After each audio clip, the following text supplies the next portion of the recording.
Bien, que Dios les bendiga, mis amados alumnos, apreciables participantes del curso Historia de la Iglesia respectivo al primer semestre del año número 3 de nuestro Instituto Bíblico Sinaí.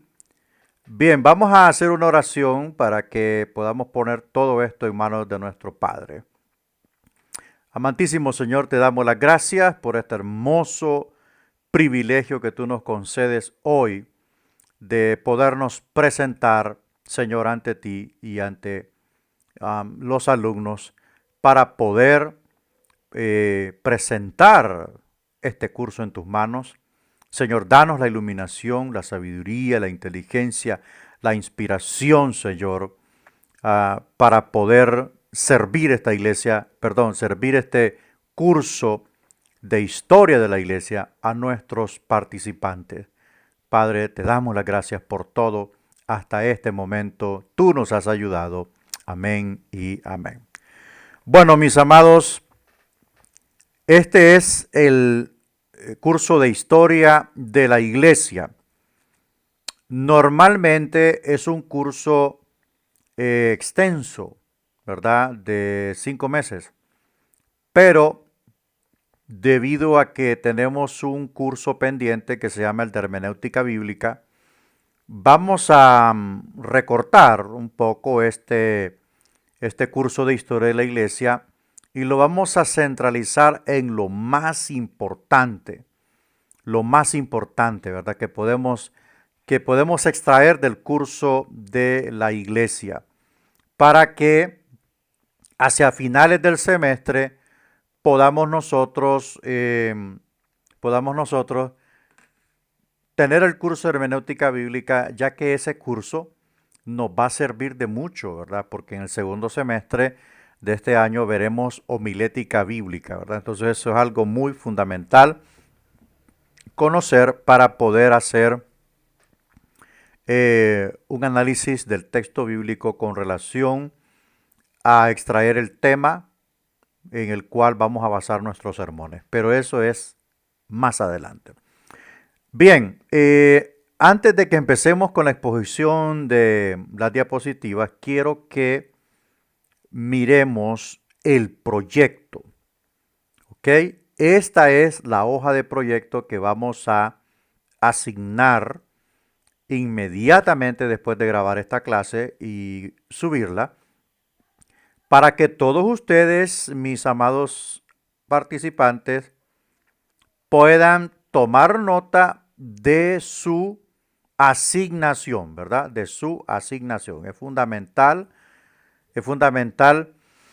que usted tome nota de esto. Dice acá, asignación, proyecto, curso de historia. Tenemos los 13 alumnos participantes. Estas temáticas que se ven reflejadas aquí, por ejemplo, a la alumna Carmen Antúnez le toca los comienzos del cristianismo histórico. ¿Va? Por ejemplo, a Glenn Dandino le toca oposición pagana al cristianismo. A Newdy Ávila le toca la lucha por la fuerza, ¿verdad? A Melvin Cisneros le toca el fin de una era. Y así, ¿verdad? Cada alumno tiene su asignación. ¿Dónde va a encontrar toda esta temática? La va a encontrar en el mismo manual que le fue asignado al compendio de la historia cristiana. Por supuesto, va a tomar lo que necesite de allí y va a buscar en la web más información, porque usted debe de ir más allá de donde el profesor le pide. Así es que usted va a enriquecer su informe. Usted ya sabe cómo pido los informes, con una portada bien hecha, bien enriquecida, que contenga los elementos que se están requiriendo para dicho informe. El nombre del instituto bíblico, el nombre del alumno, el nombre del profesor, ¿verdad? La respectiva fecha y el respectivo nombre del proyecto, ¿verdad? Que eso es lo que la información que tiene que usted colocarle allí. Entonces, vamos a ir avanzando acá. Tome nota que lo que estamos cubriendo es hasta la reforma luterana, ¿verdad? O sea, nosotros empezamos en los comienzos del cristianismo histórico y avanzamos resumidamente, por supuesto, porque este es un material bien profundo, hermano, bien amplio, y le digo una cosa, es bien rico. O sea, cuesta resumirlo, porque todo es muy importante. Pero en cuanto a resumen, pues tenemos que usar lo importante, ¿verdad? Entonces, por ejemplo, usted puede ver al alumno René Zavala, le toca la reforma luterana, que es hasta donde llegamos nosotros en nuestra cobertura de la clase. Nota, el proyecto consta de hacer una investigación aparte del material asignado en el manual, que pueda enriquecer su informe y su exposición. Perdón, su informe, ¿va? Entonces ya sabe, la portada bien hechita con todos los elementos que hemos pedido de la portada. También quiero un informe bien hecho, bien conciso, no solamente cliquear y pegar, sino que resuma usted la información, clasifique su información, por favor, para que me presente un informe, una investigación muy concisa. Toda informe debe de venir en PDF. Todo informe debe de venir en PDF. Haga lo posible, ¿verdad? Se lo voy a agradecer. Ok, la exposición de esto vamos a trabajar de forma diferente este año. Ya no quiero exposiciones así remotas ni por control remoto, no. Queremos exposiciones en vivo. Obviamente usted no va a hacer una predicación, porque no le estoy pidiendo una predicación. No me confunda, es una exposición donde usted trae los elementos importantes, donde usted trae los elementos más destacados de su exposición. Obviamente no me va a exponer literalmente de punta a punta su informe, no. Usted trae lo más importante, ¿ok? De su exposición. Entonces será por Google Meet. Vamos a ubicar un horario y vamos a ubicar un día para que todos estemos ahí. Lo vamos a hacer por grupos, ¿verdad? Porque 13 alumnos no van a poder exponer en un rato. Lo más seguro es que sean 3 grupos, ¿verdad? Para que tengamos amplitud todos. La exposición, lo mínimo son 12 minutos, lo máximo son 16. Así es que se tome nota de la instrucción. Ese es el proyecto. ¿Cuándo se va a entregar? 16 de abril. Alumnos de tercer año, gente educativamente bien preparada, teológicamente bien preparada y espiritualmente bien madura. No es el 30 de abril, no es el 3 de mayo, es el 16 de abril, fecha tope. Usted lo puede ir haciendo llegar una semana antes del 16, ¿ok?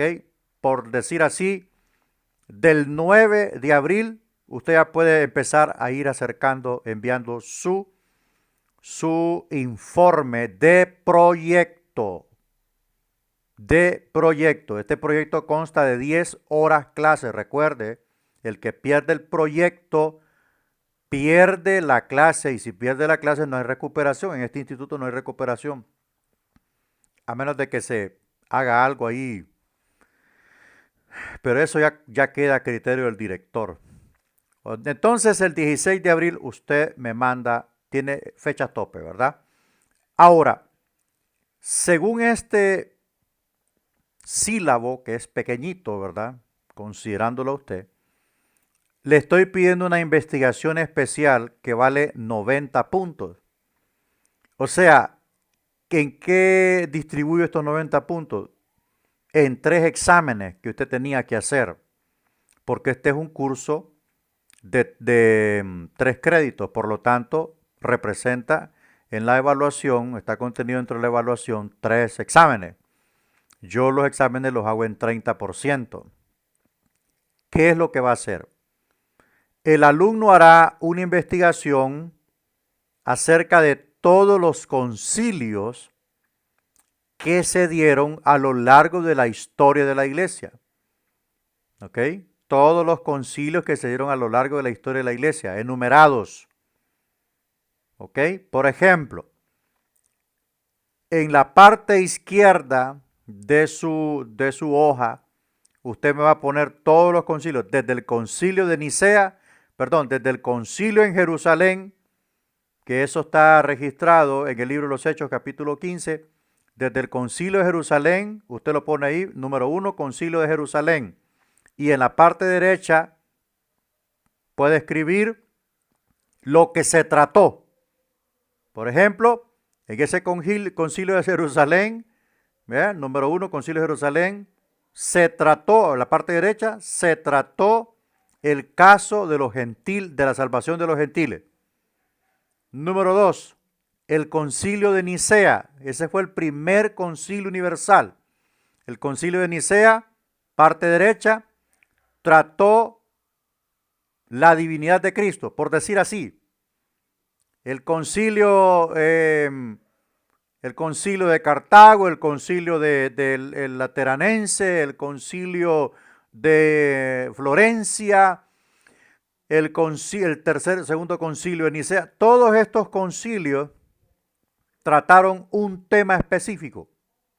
En algunos se cerró el canon, en otros se trató el caso de la Trinidad, en otro se trató el caso de la deidad de Cristo. Entonces, usted me va a presentar, por favor, por eso debe escuchar bien las instrucciones. Si no está en el papel, tiene que ver este video.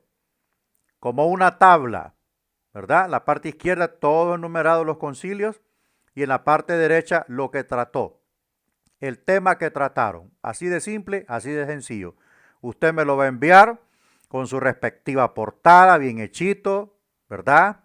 No queremos cosas informales. Usted ya no es un niño en el Señor, usted ya es una persona en formación. Así que por lo tanto, mis amados, haga lo que se le pide. Quiero algo bien hecho, bien formal. En PDF. Entonces, pero aquí no va a haber exposición, solo me manda la tarea vía WhatsApp.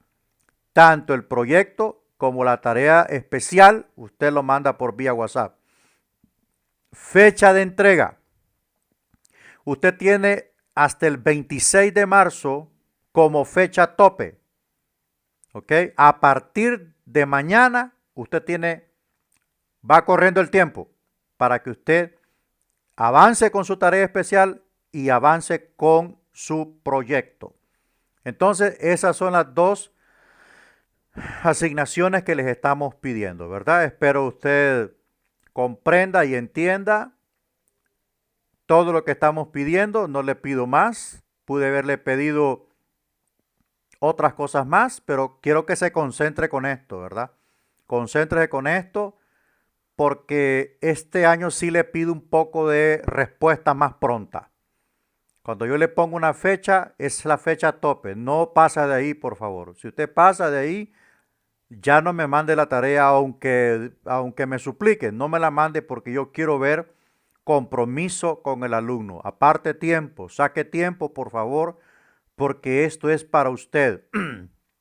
Esto es para usted. Lo estamos haciendo por amor, para que usted se prepare, a que salga de la ignorancia.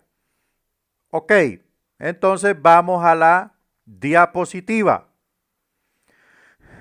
Vamos a la diapositiva. Nuestro estudio es el compendio de la historia cristiana. Por lo tanto, vamos a ir avanzando. Vamos a ver el capítulo 1, periodo de los comienzos cristianos, del siglo 4 antes de Cristo al siglo 100 después de Cristo. Esta es la era apostólica, ¿verdad? Esta es la era dorada. Pero vamos entrando ya a nuestro material. Usted debe tener su material impreso, su PDF, para que a través de las fragmentos que va a encontrar acá en las diapositivas, pues usted, amado, pueda ir llevando la lectura, ¿verdad? Pueda ir llevando la lectura. Los comienzos del cristianismo histórico. Usted siempre debe tener su marcador fluorescente, si usted quiere, ¿verdad? Usted puede usar su marcador fluorescente para llevar registrado todo lo que es el argumento, ¿ok? Entonces, tenemos el subtema Los comienzos del cristianismo histórico como una introducción. Cualquier persona concienzuda verá con verdadera curiosidad la descripción del apóstol Pablo en el libro de los Hechos 21, 37 a 40. Pablo había levantado su habitual tumulto, esta vez en el templo en Jerusalén, y solo fue salvado de serias heridas a manos del populacho judío. O sea, el populacho judío es la gente común, ¿verdad? La gente extremadamente común. Y solo fue del populacho judío por la intervención de los soldados romanos que hacían la ronda en la ciudad, al lograr hablar al pueblo desde las escalinatas del castillo de la prisión. Se presentan en rápida sucesión 4 aspectos de su vida. Entonces, ¿por qué empezamos el tema de la historia de la iglesia con el apóstol Pablo? ¿Verdad? ¿Por qué empezamos con el apóstol Pablo? Porque el apóstol Pablo es la persona, denme un segundito, el apóstol Pablo es la persona después de Jesús más influyente en la historia del cristianismo que se puede registrar.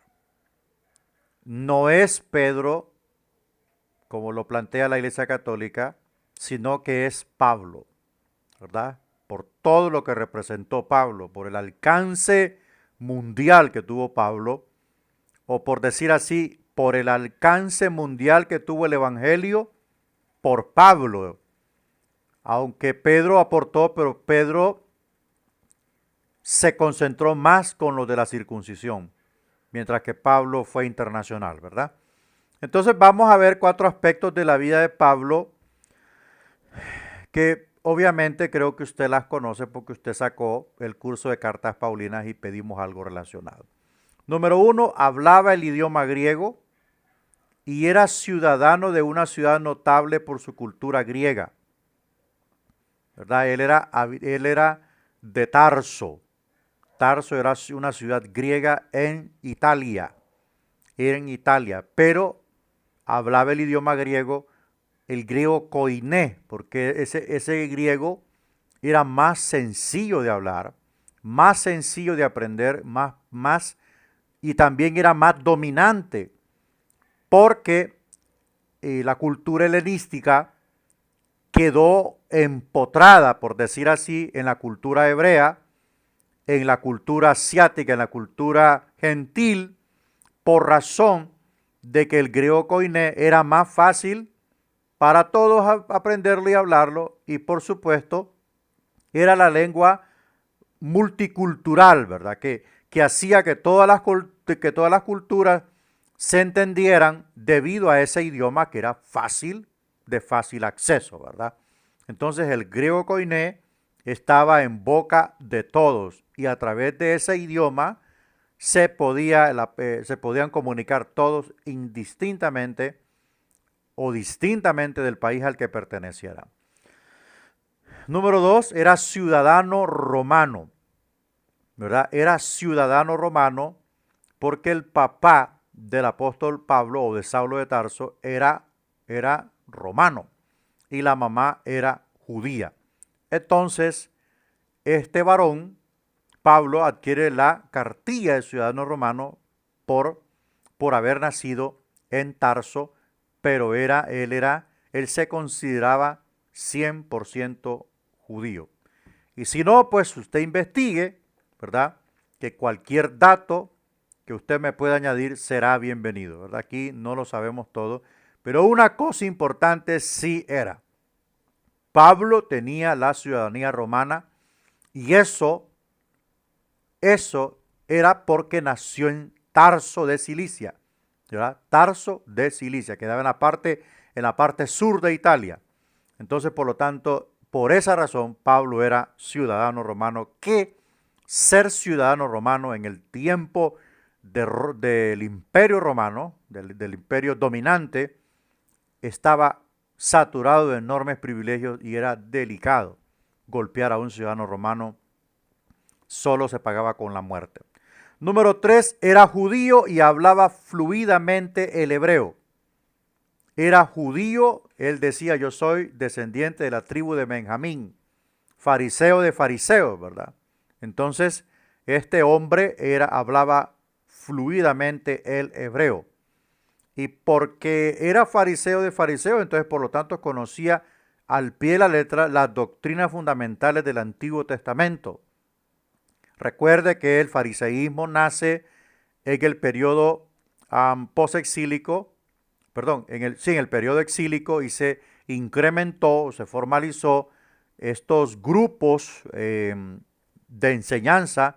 Los fariseos se convirtieron en los maestros de Israel y ellos se encargaron de lo que era la enseñanza de la ley al pueblo de Dios. Al pueblo de Dios. Por eso odiaron a Cristo, porque a Cristo, al Señor, el pueblo lo veía como un rabino poderoso, no solo en palabra, sino en hechos. Y ellos lo odiaban porque, aunque Jesús era rabino, ellos no lo reconocían al 100% o no estaban satisfechos del rabinato de judío porque ellos no lo habían declarado rabino, no había salido del rabinato de ellos. Por eso lo odiaban, porque la doctrina de Jesús era superior a la de los fariseos. Ok.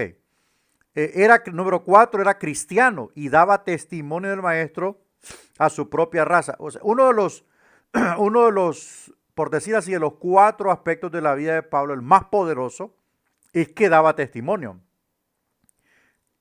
Caso contrario, mucho creyente de hoy no abre la boca para testificar de Cristo. No abre la boca para decir Jesús es nuestro Salvador. No, no, no, no. No abren la boca para nada. La abren para otras cosas. Mientras que tenemos acá un ejemplo en la Biblia de un hombre que inmediatamente recibió la vista de nuevo. El hombre empezó a testificar, empezó a predicar, empezó a hablar de Jesús como su Salvador personal, como la respuesta a este mundo caótico en perdición. Entonces, esos son los 4 aspectos de la vida de Pablo que podemos enumerar, por supuesto hay más. Hablaba griego, era ciudadano romano, era judío y hablaba el hebreo, era cristiano y testificaba de el Señor a sus propios paisanos. Los diversos elementos reflejados aquí, raciales, aquí por ejemplo raciales, lingüísticos y religiosos, solo son inteligibles cuando se comprende el fondo de Pablo. Aquí está la función de la historia eclesiástica, explicar por qué y cómo. Es imposible interpretar a Pablo o cualquier parte del cristianismo sin entender el fondo histórico, ¿verdad? Para el período del Nuevo Testamento, este incluye influencias griegas, romanas y judías, costumbres, partidos, tradiciones y alusiones que no tienen significado a menos que se expliquen en términos históricos. Aparecen constantemente en el Nuevo Testamento. O sea, es importante, antes de entrar en lo que es el curso de la historia de la iglesia y conocer todo el recorrido, todo el desarrollo histórico que ha tenido la iglesia a través de los siglos hasta hoy, es importante tomar en cuenta todos los elementos históricos, todos los elementos religiosos, culturales y sociales que influyeron en esta historia. Por supuesto, el aspecto histórico o fondo histórico es lo que nos es la puerta que nos conduce a conocer todas estas cosas, todos estos elementos, las influencias idiomáticas que existían, las influencias culturales que existían, las influencias religiosas que existían, los vientos teológicos que existían, ¿verdad? Como los novacianos, como los nestorianos, como el arrianismo, como el gnosticismo. Entonces, todas estas cosas, todos estos elementos, los vemos en el umbral del fondo histórico. Es ahí donde nosotros nos damos cuenta de todo esto, ¿verdad? Obviamente hay tres influencias poderosas que marcaron una tendencia tremenda en el aspecto histórico de la iglesia, como lo son la influencia griega, romana y la judía. Entonces vamos avanzando, vamos a ver la primera influencia griega en el cristianismo. Los elementos griegos en el mundo al cual vino el cristianismo pueden ser trazados desde la conquista de Palestina y de casi todo el mundo conocido por Alejandro el Grande en la última mitad del siglo IV a.C. Este soldado macedonio esparció en casi todas partes del mundo conocido la gran cultura y el espíritu de los griegos. Después de la muerte de Alejandro, al hablar de Alejandro el Grande o Alejandro Magno, nos remontamos al capítulo 2 del libro de Daniel, donde el rey tiene una visión y esta visión está relacionada con una estatua gigante cuya cabeza es de oro puro, cuyo pecho es de plata, cuyo abdomen es de bronce y cuyas piernas son parte hierro, o son de hierro, perdón, son de hierro, ¿verdad? La cabeza de oro, el pecho de plata, el abdomen de bronce, las piernas son de hierro y los pies y sus dedos están mezclados barro y hierro. Entonces, en la interpretación, Daniel le dice al rey, bueno, la cabeza de oro eres tú, el imperio babilónico. O sea, los babilonios dominaban la tierra, ¿verdad? Recuerde que en el 727 Asiria conquista la parte norte de Israel, las 10 tribus de Israel las conquista por mano de Belsasar, perdón, por mano por parte del rey Ben-Hadad. Ellos conquistan la parte norte de Israel en el 727 y en el 586, que fue la última invasión, fue el 606, la primera invasión de los babilonios en la parte sur de Israel, o sea, Judá y Benjamín, en el 597, la segunda invasión, y en el 586, la última invasión. Entonces, en estas tres invasiones, en la primera invasión se llevaron a Daniel. Entonces, allí Babilonia conquista la parte sur, pero Babilonia antes de hacer la primera invasión derribó el imperio asirio y tomó el control de toda la tierra de Israel y por lo tanto de toda Palestina, todo lo que es Tierra Santa. Entonces, Babilonia era el primer poder militar, la primer potencia militar y mundial. Babilonia. Con el paso del tiempo, llega un segundo imperio que controla Tierra Santa y todos los dominios de Babilonia. Este es el imperio medo-persa. Con el paso del tiempo, los medo-persas fueron derribados por el imperio griego, cuyo rey o general poderoso fue Alejandro Magno o Alejandro el Grande.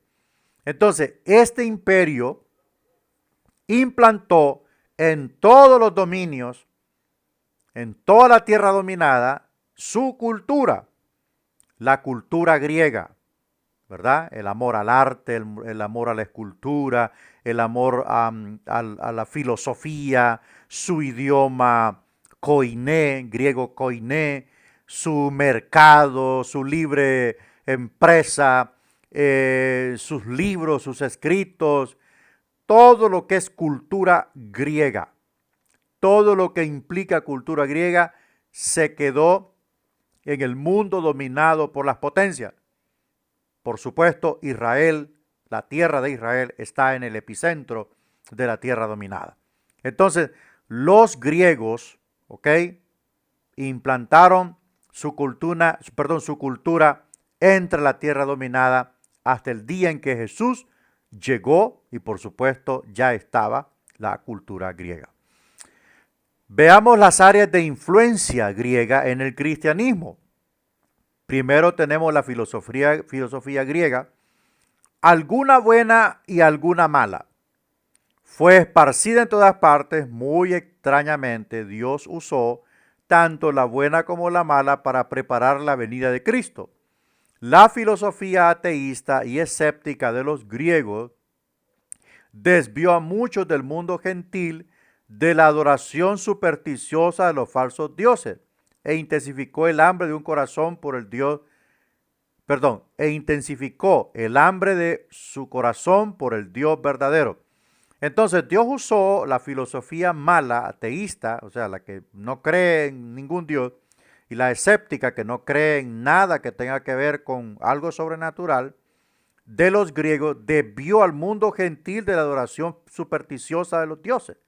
Los desvió, ¿verdad? Entonces, al desviarlo, al darse cuenta ellos que esta filosofía era vana, que esto era puro bla bla y no producía ninguna satisfacción, ni espiritual, ni emocional, mucho menos intelectual, entonces ellos se fueron apartando de todo esto. ¿Por qué? Porque si había algo en los griegos, era el deseo profundo del conocer, del saber, del ser. Entonces ellos se fueron apartando porque se dieron cuenta que esta filosofía no era más que palabras huecas y infladas. Entonces, la buena filosofía griega, por otra parte, dice, preparó al mundo para la venida de Cristo, exaltando el valor del espíritu humano y poniendo un alto valor sobre las verdades espirituales y morales.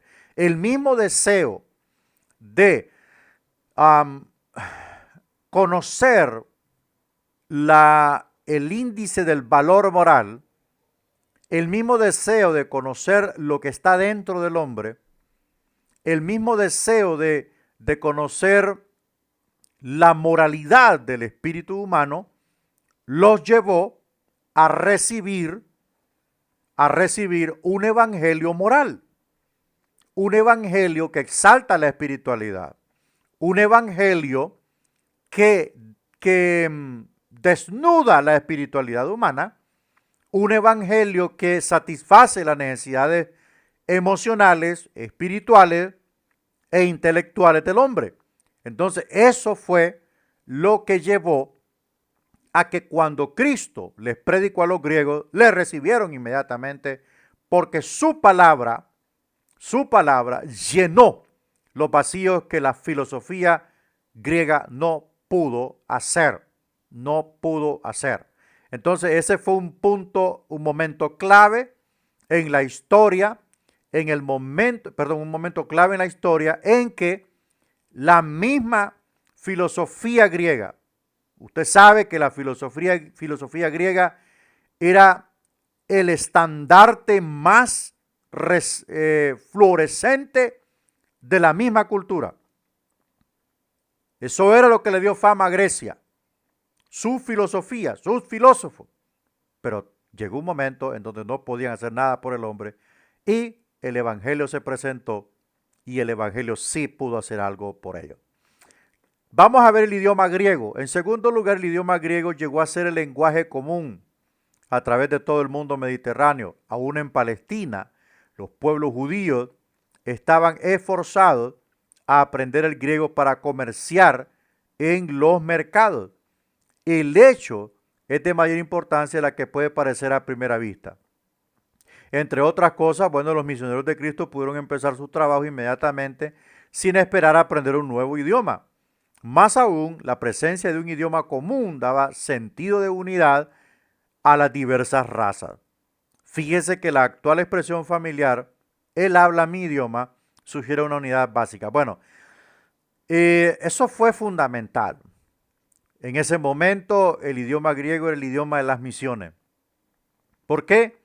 Porque eso estaba en boca de todo el mundo dominado por Grecia. Todo el mundo dominado por Grecia, o todo el mundo donde Grecia dominó, quedó el idioma griego y su cultura. Entonces, por lo tanto, inmediatamente usted ve que los discípulos fueron llenos del Espíritu Santo, comenzaron a salir, comenzaron a predicar, y a donde iban, tal vez la nacionalidad les daba otro idioma, pero hablaban griego, entonces todos pudieron comunicarse perfectamente. Veamos cuál es la importancia del espíritu griego. En tercer lugar, el espíritu griego hizo su contribución al movimiento cristiano.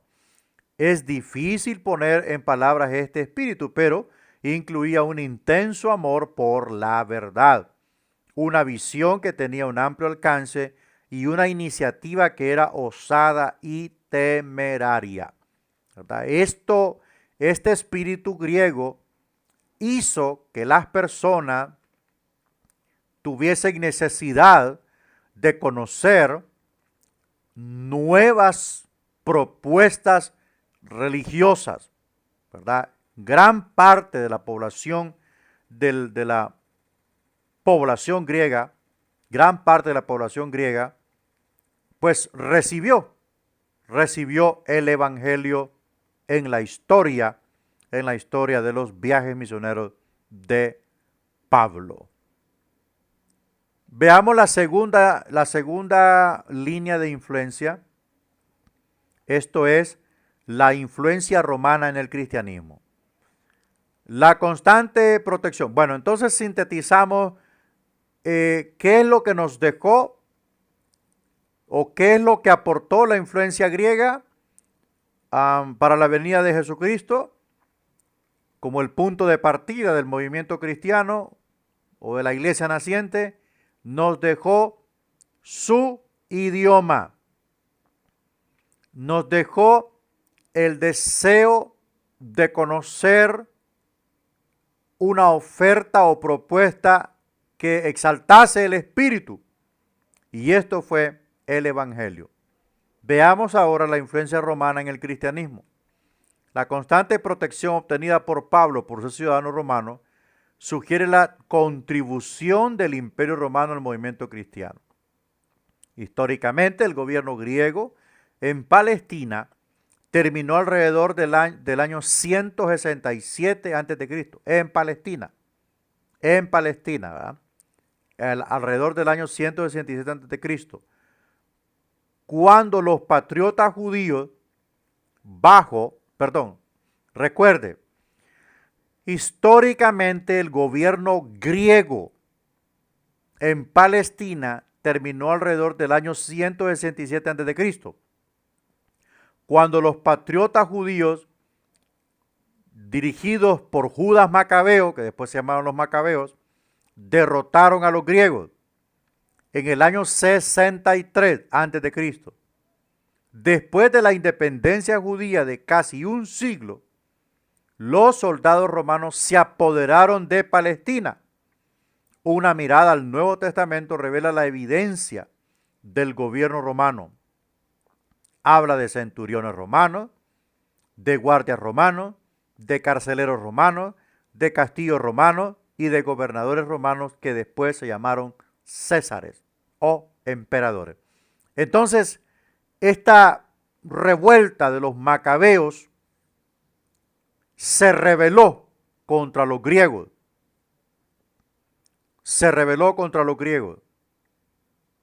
Y ganaron la independencia, lucharon, pero su soberanía duró 100 años aproximadamente, cuando el Cuarto Imperio, las piernas de hierro, entró a Tierra Santa marchando en su gran conquista, los grandes emperadores romanos tomaron el control e Israel fue sometido nuevamente y podemos decir que el sometimiento romano marcó una página negra en la cultura, vida y religión hebrea.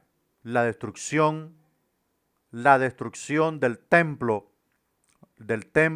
de Israel construido por Herodes el Grande, o llamado Herodes el Constructor, para la religión judía. Que eso fue en el año 70 a manos del emperador Tito, ¿verdad? Hijo de Vespasiano. Hijo de Vespasiano. Entonces, así está, empezamos a ver lo que es la influencia romana del cristianismo. Roma impuso orden donde ellos dominaron. A los romanos no les gustaba la revuelta. A los romanos no les gustaba esa protesta así. No. Ellos aplastaban las sediciones rápido, ¿va? Entonces también podemos ver acá que esa cartilla que poseía Pablo le daba una inmunidad, ¿verdad? Que muchas veces Pablo renunció a esto y usted puede ver que Pablo varias veces fue castigado por el gobierno de Roma. Entonces, como ciudadano romano, la única forma de morir como ciudadano romano era decapitado, porque morir crucificado era una deshonra, morir crucificado, pero morir decapitado era una honra, la muerte de un ciudadano romano. El gobierno romano en el mundo cuando Jesús nació fue ni bueno ni malo, ¿verdad? En su efecto sobre el cristianismo, el fuerte gobierno centralizado de Roma proporcionaba una medida de paz y protección. Roma no permitía que ninguna clase de violencia tuviera lugar dentro de sus límites, para que el alboroto no sirviera como excusa para una revolución política. Esto hacía posible que los misioneros cristianos, se movieran a todas partes en paz, ¿verdad? Los ciudadanos romanos como Pablo eran protegidos de trato injusto por los oficiales locales. El sistema de caminos romanos y las rutas marítimas hacían que los viajes fueran menos peligrosos y más convenientes. 200 años después, el lenguaje de los romanos sería adoptado como el principal medio de expresión religiosa, o sea, el latín. Por otra parte, el gobierno mundial de Roma llegó a ser el gran enemigo del cristianismo antes de finalizar el primer siglo. Se verá que la mente romana tenía poca comprensión del valor del alma y del individuo, todo lo contrario de los griegos, ¿va? Escogiendo en cambio agotar la devoción religiosa al servicio del Estado. O sea que los romanos el imperio romano era megalómano, o sea, se endiosaba a sí mismo y exigía adoración. Los ejércitos romanos adoptaban los falsos dioses de cada nación que conquistaban. O sea, eso se llama sincretismo. Adoptar los falsos dioses y sus cultos religiosos, ellos los adoptaban, ¿verdad? Requiriendo solamente que a su vez la nación subyugada aceptara los dioses romanos, incluyendo al emperador romano como divino. Cuando los cristianos rehusaban adorar al emperador romano, sufrían severas persecuciones, ¿verdad? Entonces esto es la influencia romana. Entonces la influencia romana nos dejó la inmunidad de Pablo en algunas ocasiones para que avanzase en su ministerio apostólico y por supuesto nos dejó el libre circulación de los misioneros, ya que Roma, Roma imponía su pax romana, ¿verdad? La pax romana es la paz romana, ¿verdad? Entonces ellos no permitían relajos, ¿verdad? Eran un imperio de orden, eran un imperio de orden. Y por otro lado, nos aportaron sus rutas, marítimas, sus rutas de comercio por tierra, la vía San Ignacia, ¿verdad? Esa es una vía entre la parte de Éfeso, Corinto, que conectaba con el Imperio Romano, y eso pues permitía una circulación segura. Alrededor de 70 años después, el Imperio Persa permitió a los remanentes del Reino del Sur regresar a Palestina. Permanecieron sujetos a los persas hasta alrededor del 334 a.C., cuando Alejandro el Grande los conquistó. El periodo griego del 334 al 167 a.C., el siglo de independencia judía del 167 al 63, y el imperio del gobierno romano del 63 antes de Cristo, traen la historia del pueblo judío hasta la era neotestamentaria, ¿verdad? Neotestamentaria. Entonces, el imperio persa con Artajerjes permitió a los remanentes del reino del sur, o sea, los descendientes de Judá y los descendientes de Benjamín, en otras palabras, los descendientes de David, regresar a Palestina, que es cuando regresa Nehemías, cuando regresa Esdras, cuando regresa Zorobabel, cuando regresa Josué, ¿verdad? Estos líderes importantes regresaron, unos a reconstruir el muro, otros a reconstruir el templo, y Esdras pues aportó su reforma, donde los israelitas volvieron al pacto, volvieron al culto, volvieron a sacrificar, a guardar la ley y todo eso. Entonces eso sucedió antes, en el año 334, ¿verdad? Cuando también Sofonías, Malaquías y todos esos profetas contemporáneos, Habacuc, predicaron a los remanentes allá en Jerusalén que habían quedado, para motivarlos. Vamos avanzando. Durante esta larga historia, el pueblo judío estuvo hasta cierto punto inconscientemente haciendo preparativos para la venida de Cristo. Preservó cuidadosamente la revelación que Dios les había dado, o sea, la ley, a través de la adversidad y la cautividad. Dos grandes verdades se grabaron con fuego en sus almas. La primera, que solo hay un Dios para los hombres. Y la segunda, que la relación de Dios con los hombres es personal, no nacional. O sea, Israel necesitó 70 años en el cautiverio para entender lo que Dios les estaba hablando. Eso necesitó Israel, que hay un solo Dios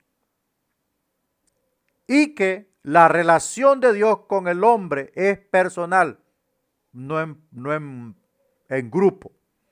Antes de la cautividad babilónica, los judíos habían caído frecuentemente en la idolatría y el politeísmo, pero después de su regreso a Palestina se convirtieron en celosos maestros de la verdad que Dios es uno, monoteísmo. O sea, eso no se ocupa más de interpretación. Vamos a ver entonces las instituciones y partidos políticos que surgieron en el tiempo de la diáspora, ¿verdad? En el tiempo de la diáspora o en el tiempo del cautiverio. Veamos la sinagoga.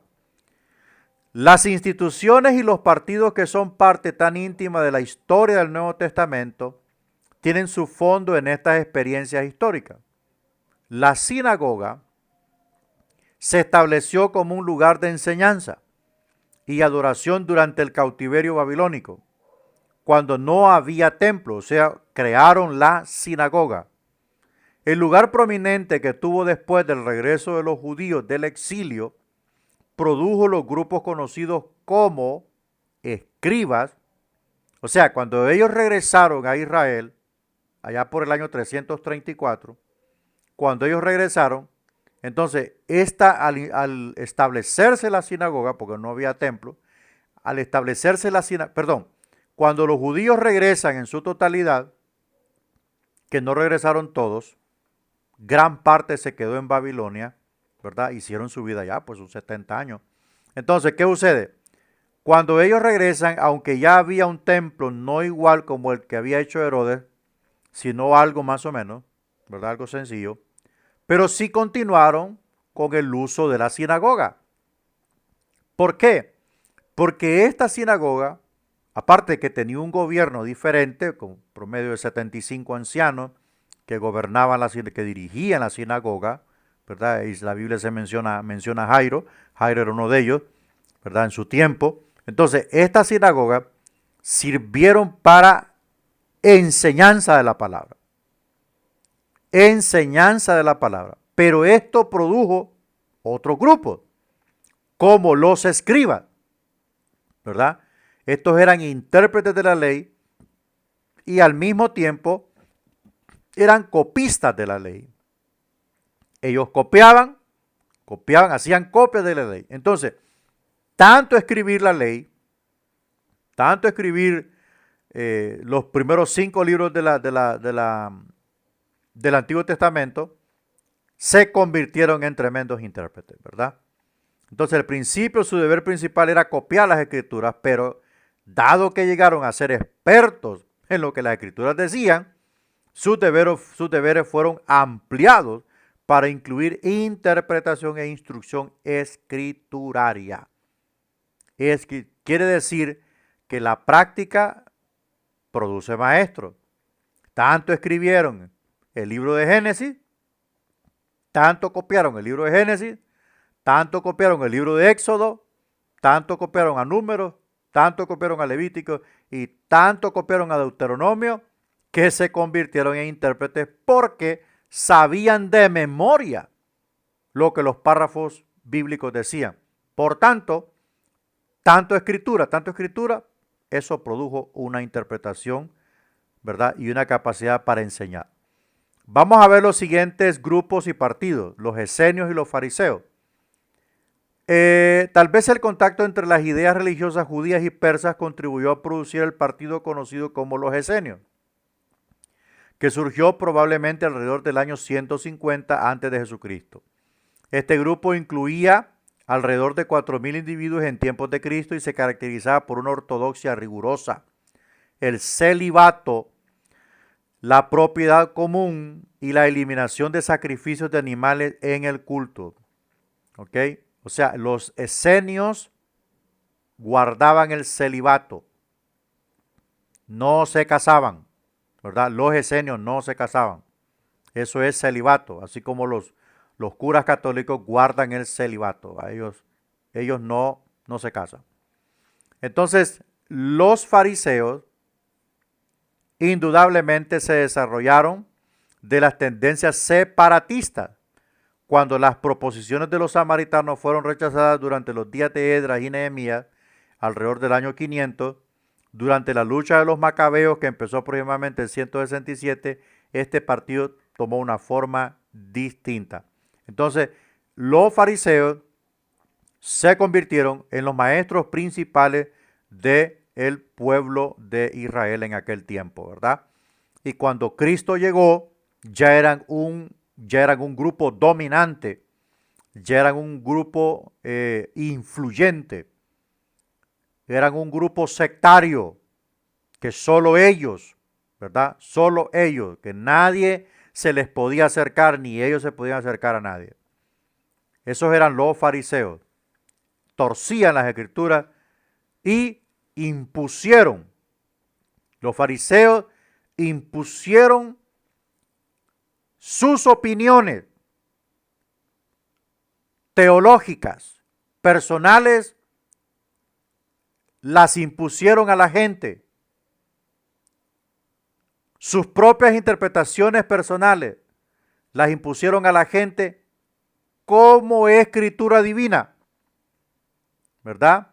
En tiempos del periodo exílico, nace el Talmud judío, que el Talmud es una recopilación de todos los rabinos judíos, todos los pensamientos rabínicos de aquellos rabinos de la historia, sus interpretaciones, sus opiniones, todo lo que ellos aportaron, todo lo destacado, eso lo registraron en el Talmud judío, ¿verdad? Entonces, el Talmud para los israelitas era una autoridad al mismo nivel del Tanakh hebreo o de la Torá, perdón, de la Torá. Recuerde que la Torá son los primeros 5 libros y el Tanakh es todo el Antiguo Testamento hasta Malaquías. Entonces, los fariseos son los que impusieron a lo largo de la historia esta hegemonía, ¿verdad? Por supuesto, tuvieron su eclipse cuando llegó el Señor y por supuesto los puso contra la pared de tal manera que le llamó guía ciego. Vamos a ver los saduceos, bueno, vamos a ver aquí, los saduceos probablemente surgieron durante el segundo siglo antes de Cristo. El segundo siglo antes de Cristo.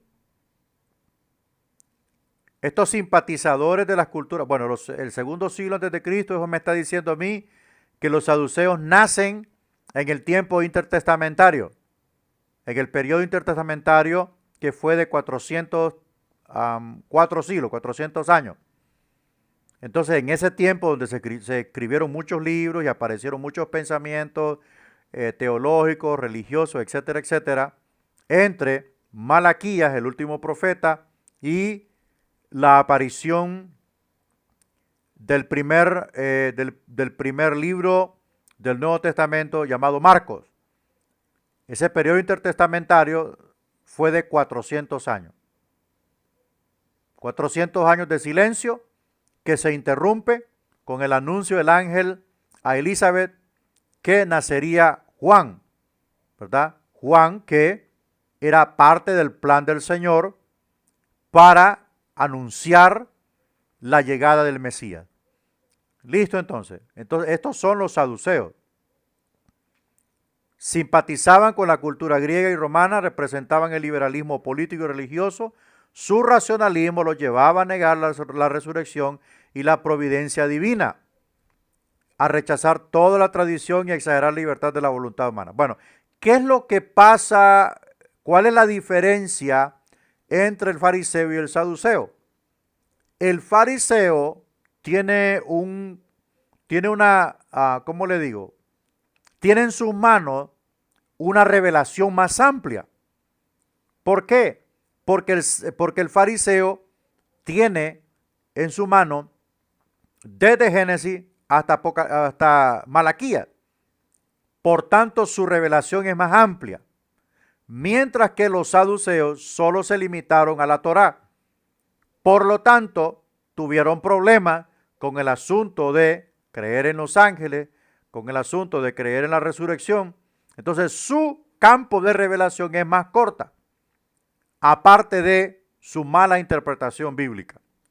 Porque el negar la existencia de los ángeles y todo eso, aunque tuvieron en sus manos la Torá, obviaron, por supuesto, la presencia del ángel de Jehová y sus manifestaciones en toda la Torá, ¿verdad? En toda la Torá.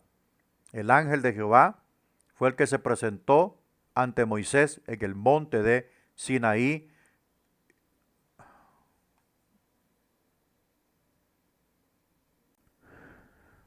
Bien.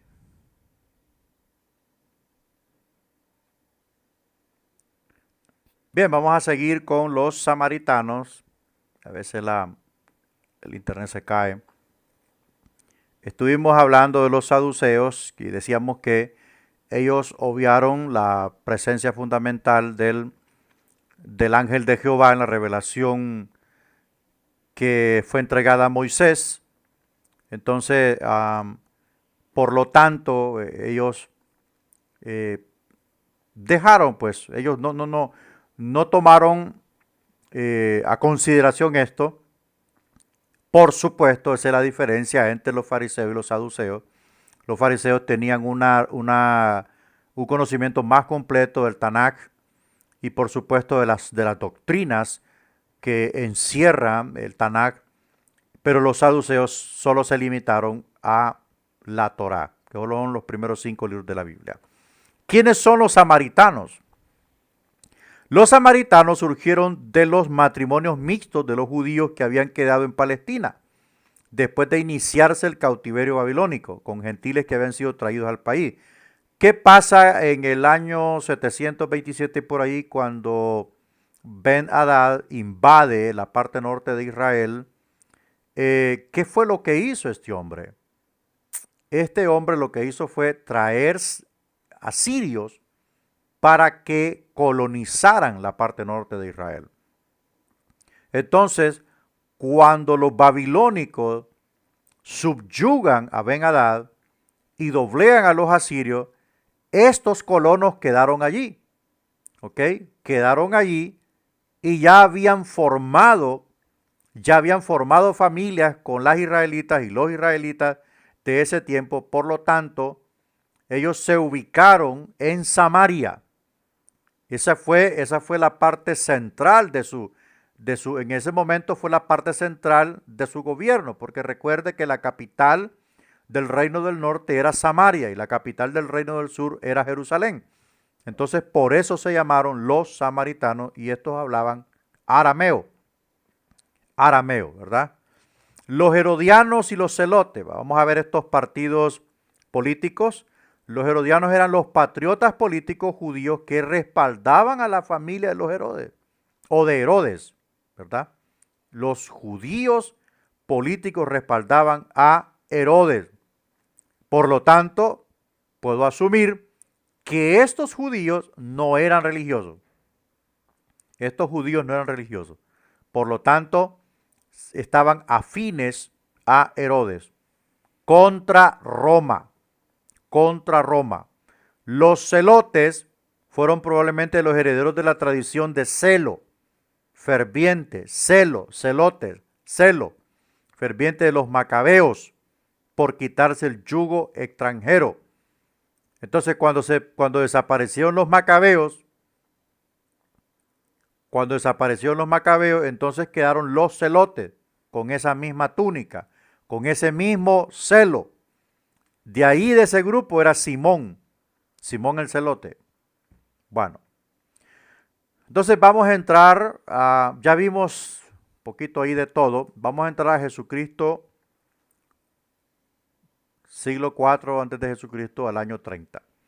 ¿En qué esta clase de mundo nació Jesucristo? Prácticamente todo lo que se sabe de su vida terrenal puede encontrarse en los evangelios sinópticos, Mateo, Marcos y Lucas. Recuerde que los evangelios sinópticos son los que presentan la vida de Jesús desde un mismo punto de vista, ¿verdad? Desde un mismo punto de vista. No, en este enfoque sinóptico no aparece el teológico, no aparece por nada del mundo. Solo Juan hace el enfoque teológico, ¿verdad?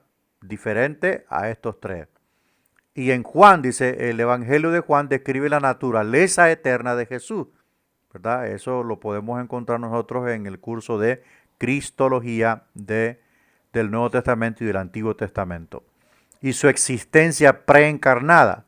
Mateo y Lucas dan cuenta de su genealogía humana.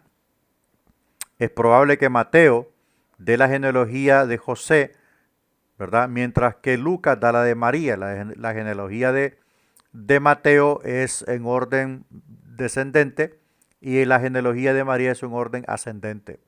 Solo Mateo y Lucas relatan el nacimiento y la niñez de Jesús y de Juan el Bautista, el precursor de Jesús. Todos los evangelios hablan del ministerio de Juan y ven la vida de Cristo desde diferentes puntos de vista.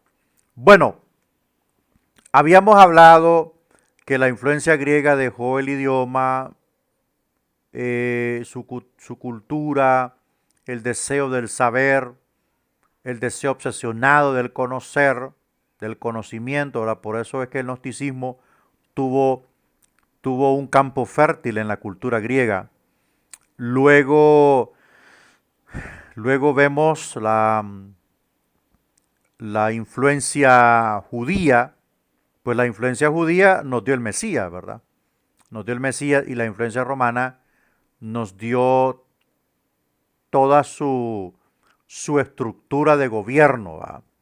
Una estructura bien organizada, con rutas comerciales, caminos, bien organizado. Los romanos no permitían que las caravanas fueran asaltadas. Ellos tenían un control muy, muy completo de todos los lugares o de países donde ellos conquistaban. Entonces, en ese mundo nació el Señor, amén, nació el Señor, y por supuesto que Él era, Él es el punto épico, histórico, fundamental del centro de la historia. Él es el centro de la historia. Él parte en dos la historia. El Mesías redentor de la humanidad llegó. Llegó por medio de María.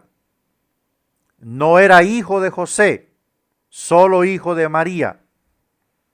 Obra gloriosa del Espíritu Santo de Dios, que fue el medio para que Jesús viniese a este mundo. Vamos a ver las secciones en que se divide el ministerio de Cristo. Número 1, su ministerio inicial en Judea, descrito principalmente en el Evangelio de Juan. Incluye el llamamiento de los primeros discípulos y la primera limpieza del templo, ¿verdad? El distrito de Judea. Antes Israel estaba dividido por el gobierno romano en distritos.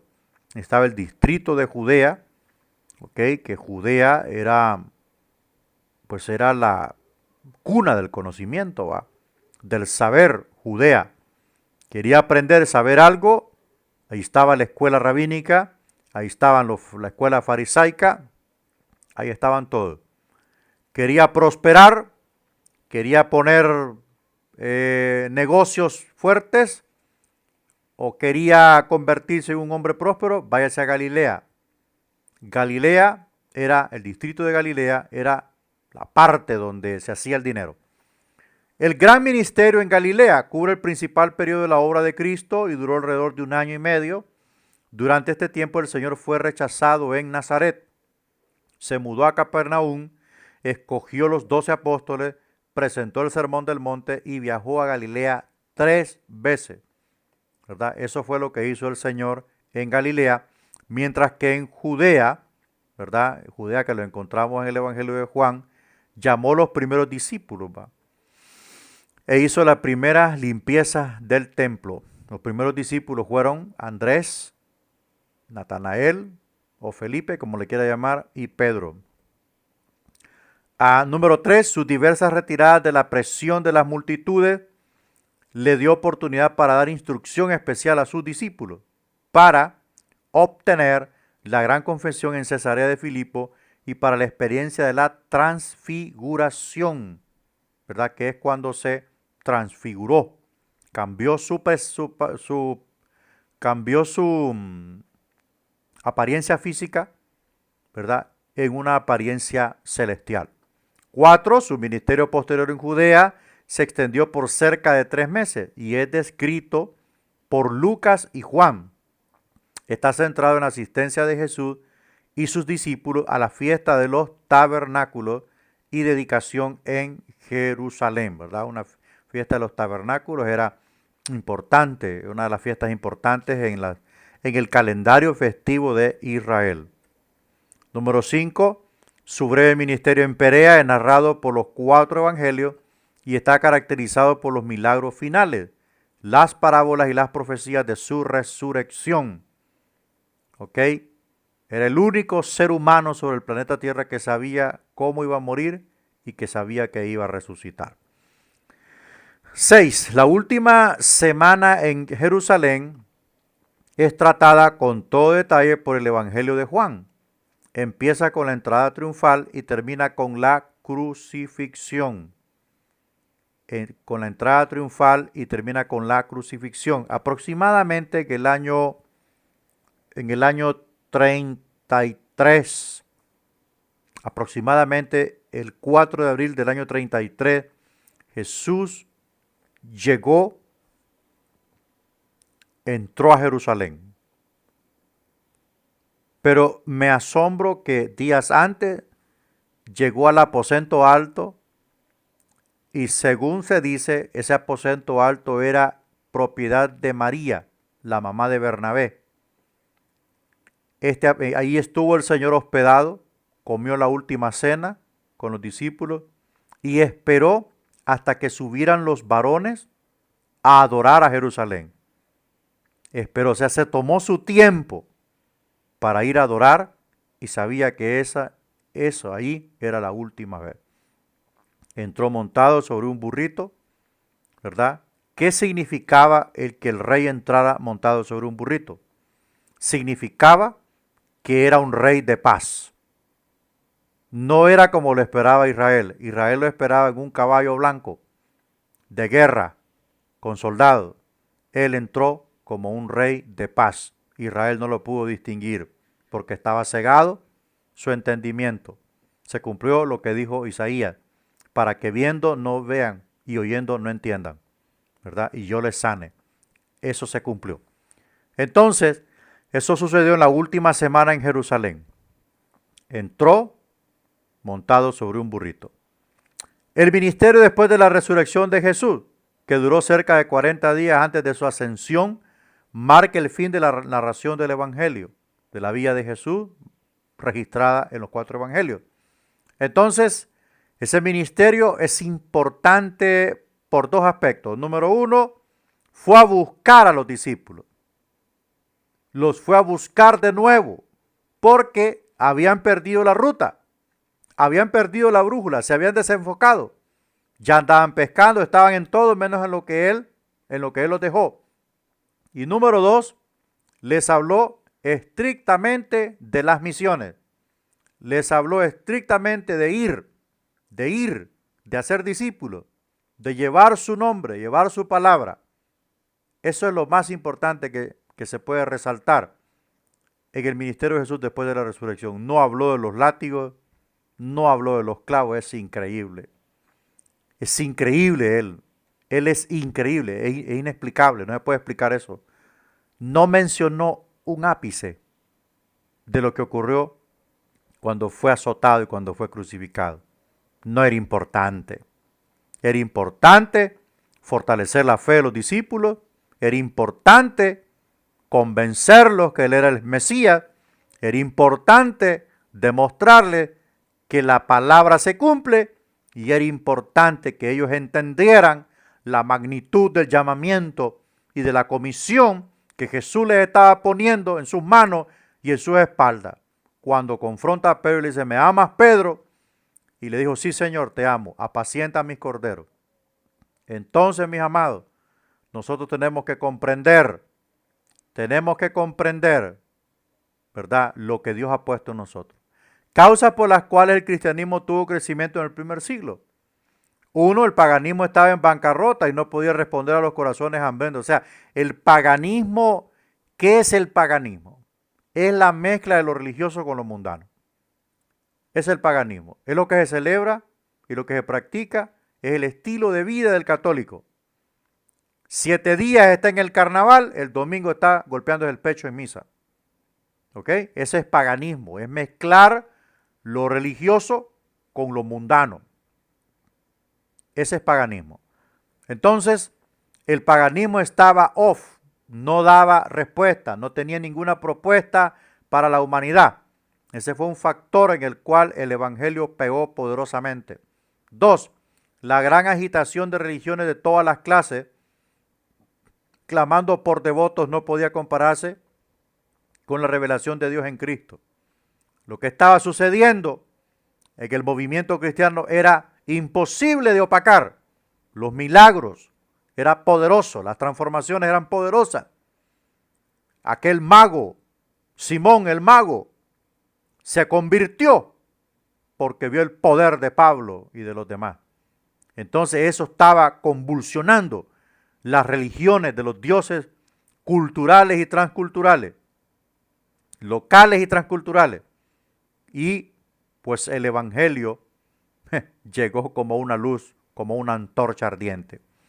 Número 3, cada cristiano se convirtió en misionero. El fuego sagrado saltó de amigo en amigo. O sea, aquí entendió el cristiano que debía testificar. No es como hoy, perdone la aplicación, pero no es como hoy, que muchos cristianos se concentran en cuatro paredes y solo ven para abajo.